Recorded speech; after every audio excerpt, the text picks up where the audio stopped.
Bonjour à tous, merci à Steven de m'avoir invité pour cette journée. Je suis responsable du département recherche et développement au cabinet d'Aponomie Provençale.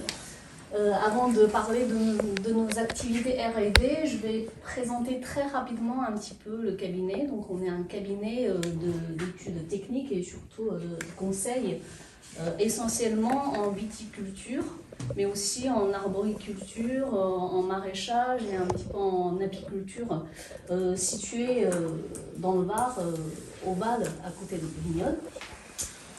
Et en fait, depuis la création du cabinet, on conseille essentiellement en bio, et aujourd'hui presque exclusivement en bio et en biodynamie. Donc tout ce qui est la conservation de la biodiversité, de la transition vers l'agroécologie, l'agriculture régénérative et tout ce qui est sol vivant, tout ça, toutes ces notions, c'est déjà bien inscrit dans l'ADN du CAP. Et c'est pour ça.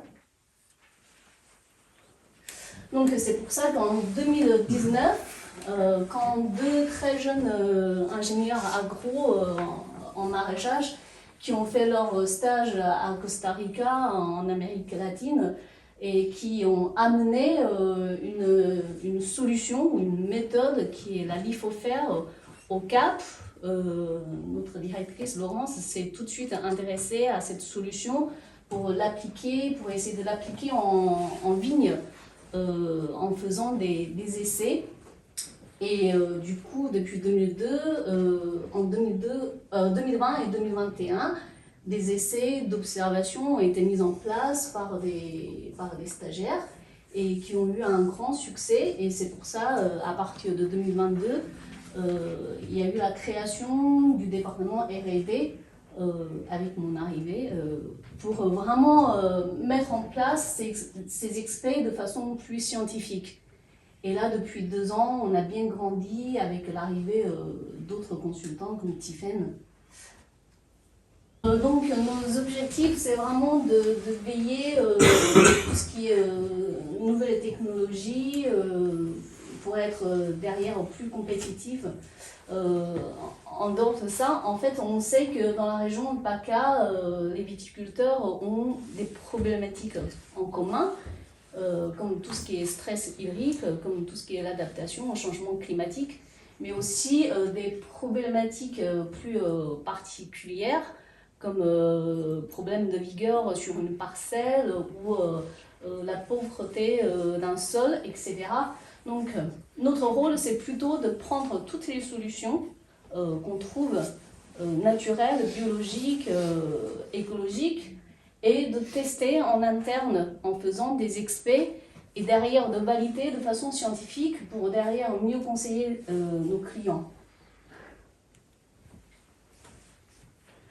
Donc on fait donc beaucoup d'expés en plein champ, mais avec une rigueur scientifique. Donc on se positionne entre les instituts de recherche qui font vraiment de la recherche fondamentale et les recherches entre guillemets de façon paysanne. Donc, et en 2 ans, on a travaillé sur beaucoup de sujets. Depuis 2022, on travaille sur évidemment la lithofère dont je vais vous parler tout à l'heure, mais aussi on a conduit en fait une expé sur les couverts végétaux pour les groupes sol vivants de l'association Cluster Provence Rosée. En 2023, on a introduit en fait des sujets comme le biochar et les champignons mycorhiziens arbusculaires.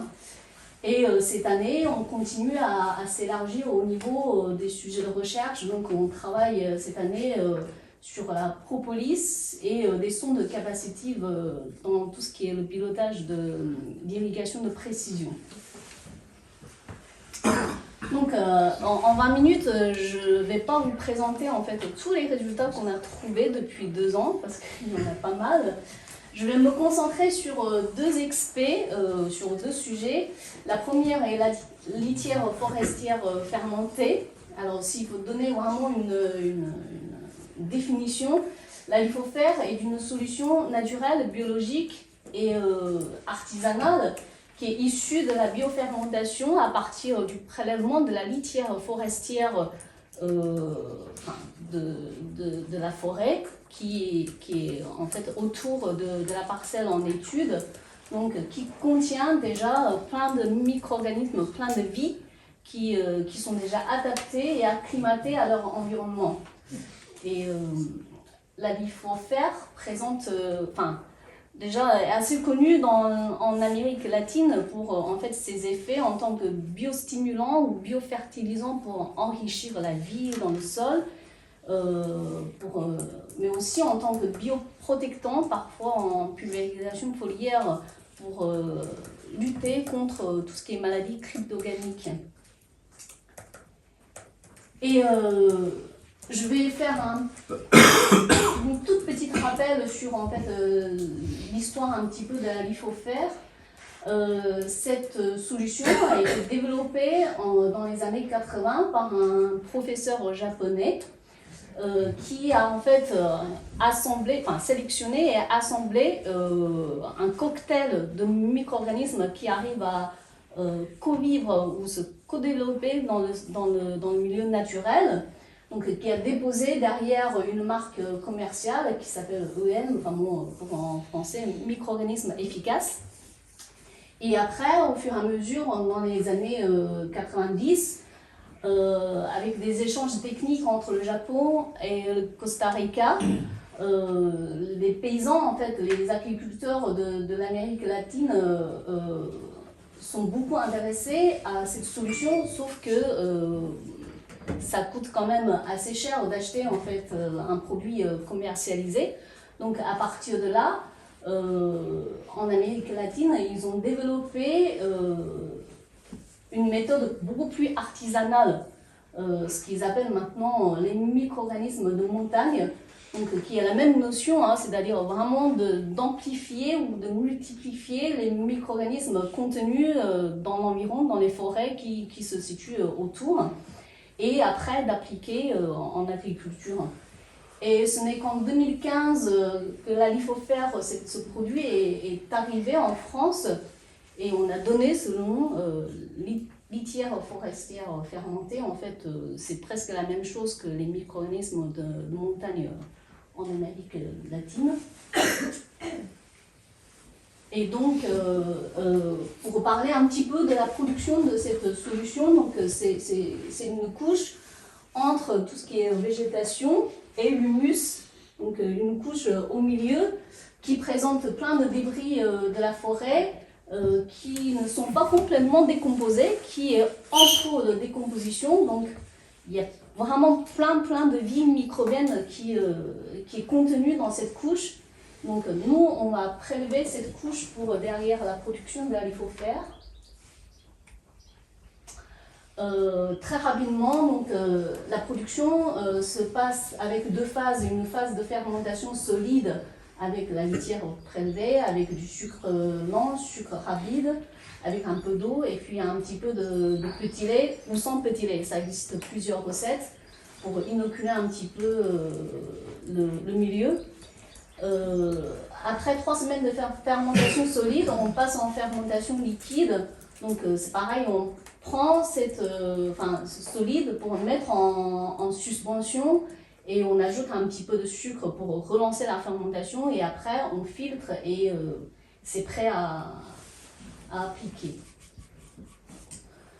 Donc je vais présenter une de nos experts avec la lithophère. En fait, il s'agit d'une pulvérisation au sol sur une nouvelle plantation qui a eu lieu en 2020 avec le cépage Cinsault.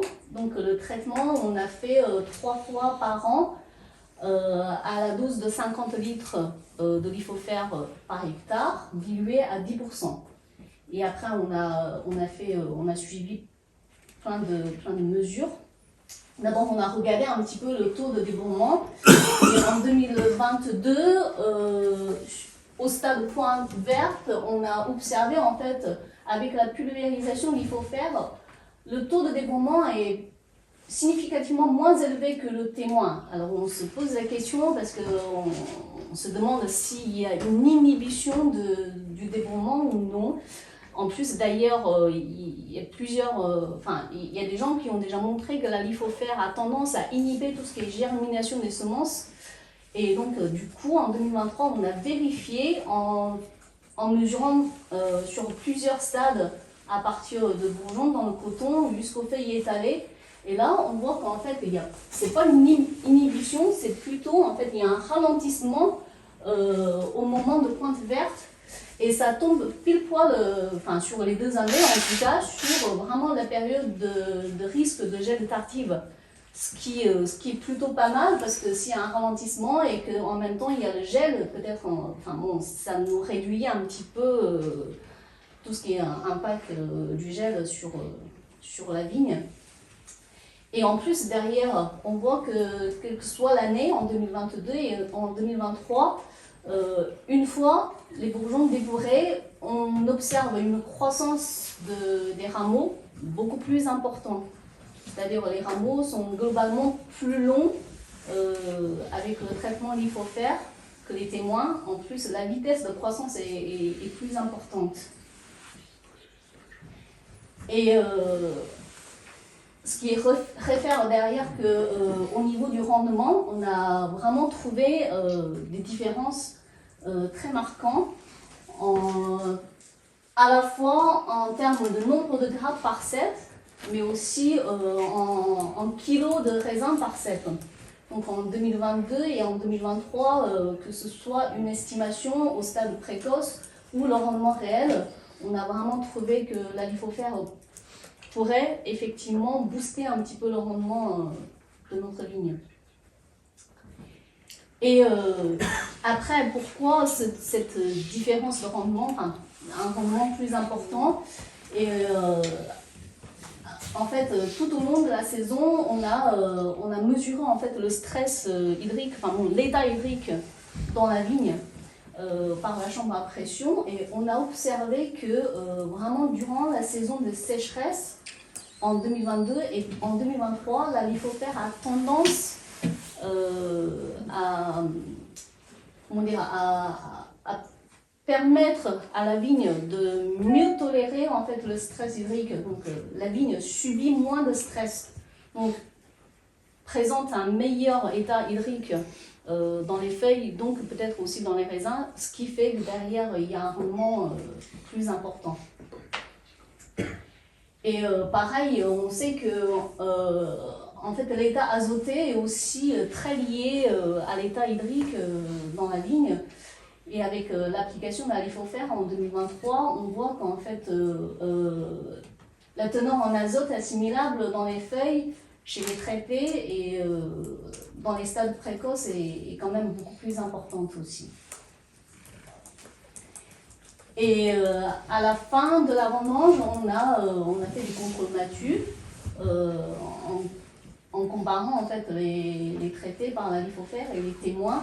Et on voit effectivement que au niveau de poids de 100 B, on a quand même une différence de 60 grammes, ce qui explique et confirme aussi que ça serait peut-être à une meilleure résistance au stress hydrique.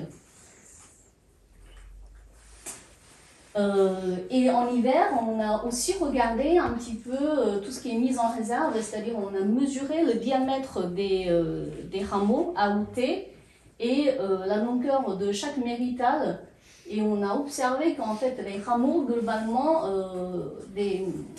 traités par la lipofère sont plus gros que les rameaux des témoins, et puis les méritales sont globalement plus longs. Donc maintenant, on passe un petit peu au sujet de biochar. Alors pourquoi passe de lipofère en biochar? On sait que le biochar, c'est aussi une solution qui fait maintenant beaucoup de bruit, qui est aussi une méthode, on va dire, qui rentre dans tout ce qui est agriculture régénérative. Et en plus, le biochar, c'est un produit d'une manière générale assez basique. Alors nous, on est dans une région où le sol est déjà assez basique, donc les viticulteurs peut-être hésitent vraiment de mettre ce produit dans le sol qui est déjà basique, ne veut pas trop prendre le risque. Et d'ailleurs, même si le biochar fait beaucoup de bruit, pour l'instant en France, d'après mes connaissances, il y a quand même peu de gens peu de viticulteurs qui utilisent et qui en pratiquent, à part le domaine Lafarge qui fait des expérimentations depuis maintenant 2-3 ans. Donc nous, l'idée vraiment, c'est d'associer le biochar avec la lithofère, sachant que la lithofère est un produit acide réduit, donc peut-être tamponner un petit peu cet effet basique sur le sol.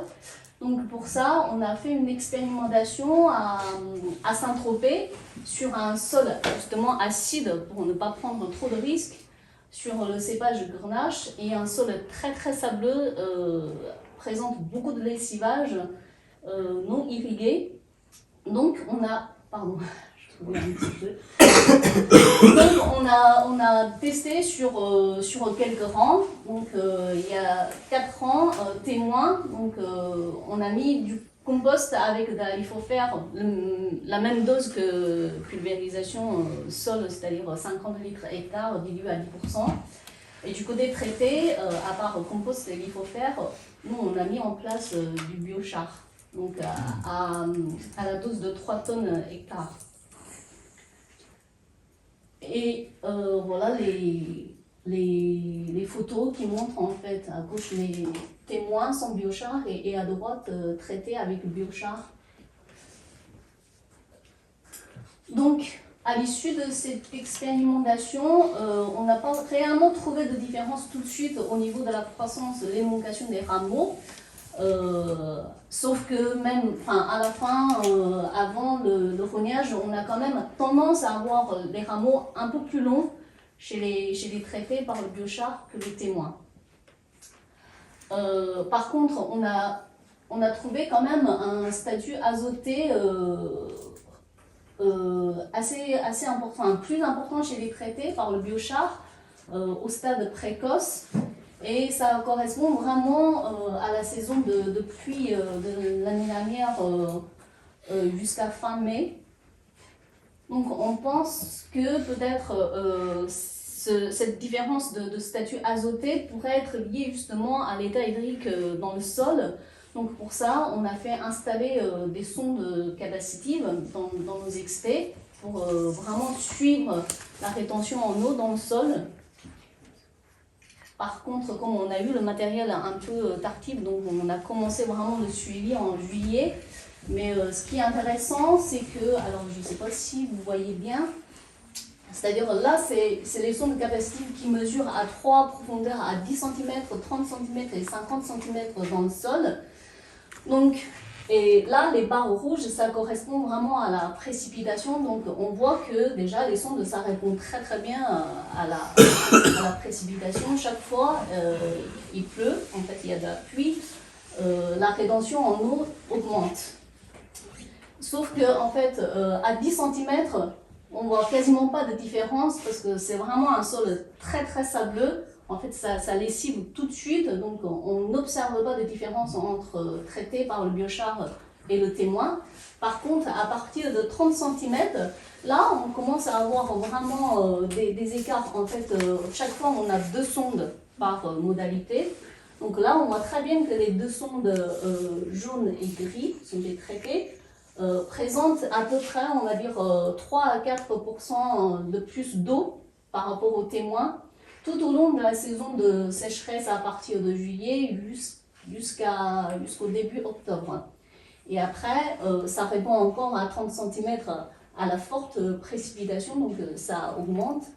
Et derrière, ça redescend, ce qui est normal parce que, alors ça redescend moins parce qu'en profondeur, ça lessive un petit peu moins. Et ce qui est intéressant, c'est à 50 cm, donc beaucoup plus en profondeur, tout au long de la saison, on garde cette différence de rétention en eau, donc à peu près 3 à 4%. Par contre, en hiver, vraiment après une grosse saison de pluie, là l'écart se creuse. C'est-à-dire, chez les témoins, on voit que par rapport chez les traités, par le biochar, par rapport aux témoins, on arrive à avoir à peu près entre 5 et 6% de différence en rétention en eau. Donc, ce qui fait que le biochar qu'on a appliqué dans un sol très sableux a vraiment permis au sol de mieux retenir en fait l'eau par précipitation. Derrière, la conséquence, c'est que, alors 2023, c'était une année assez difficile parce qu'on a eu un épisode une pression mildiou assez importante. Mais malgré tout, on a retrouvé quand même chez les traités par le biochar un rendement, que ce soit en nombre de grammes par cep, ou par kilo de raisin par cep. Dans tous les cas, on a retrouvé un rendement plus important quand on traite par le biochar dans le sol. Donc voilà un petit peu ce qu'on a fait, très rapide, une présentation. Et cette année, donc on a refait en fait une expérimentation. Il faut faire par contre plus les champignons mycorhiziens chez un client. Donc on va comparer témoins traités par l'IFOFER plus les champignons mycorhiziens. Et en même temps, cette année, on collabore avec l'OFA, qui est l'Observatoire français d'apitologie, pour voir un petit peu un produit qu'ils ont développé à base de propolis naturel contre les maladies cryptogamiques, surtout contre la brûlure grise et l'oïdium. Et après, on collabore aussi avec une entreprise, le seul fabricant des sondes capacitives en France, pour tester leurs sondes avec de nouvelles fonctionnalités innovantes, mais surtout d'aller piloter l'irrigation de façon précise pour économiser de l'eau. Donc en espérant que l'année prochaine, je vais avoir de nouveaux résultats sur d'autres sujets à vous présenter. Parfait. Merci. Thank you. Merci Anna.